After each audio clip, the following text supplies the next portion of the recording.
I have this Mercedes B-180 CDI diesel from 2010, and I have a fault on the computer. It says this B5/1 charge pressure center, and giving me some trouble to finding it because it's quite hidden in the engine. Right now it says a lot of other errors, but that's because I took the car apart. I think the parts I need to change is this one, charge pressure sensor. It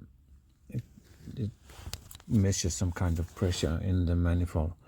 I didn't know where it was. I couldn't find anything on YouTube on this car, but I think I found it, and I'll show you how I took the car apart. I started with the air filter and the tubes from. Okay, here's the old part, the component B5/1 charge pressure center, and this is the old one. I think there's something wrong with it's not tight. I think maybe there's also a fault inside. I don't know. I changed it to another part. It's not the original, but I think it should be okay. And tested it just now. Cleared the fault on the computer, and the error is gone. So I just need to put everything back. 2 screws in here, and the top of the manifold back. I can slash it back here and put all the screws back, 5 screws, and then the air filter, and then I figure out how to put on the vacuum and this jack here. There's not much you can do wrong, but this and this fits together, I think. So it's the same. So make sure not to mix it up. This one goes into here, and the other one goes onto the magnet on the side of here, right there. That's the only thing you can do wrong with these small jacks, but then good luck with changing the B5 on the Mercedes. Here's the code for it. Spare part. Okay, I got the breather back on the top of the manifold, and there's the 5 screws. They are kind of hard to screw back on because the 3 of them are on the back, all the way back here. But I can manage to reach them. One here and one here, and one on the side and one in the front, and there are 5 screws.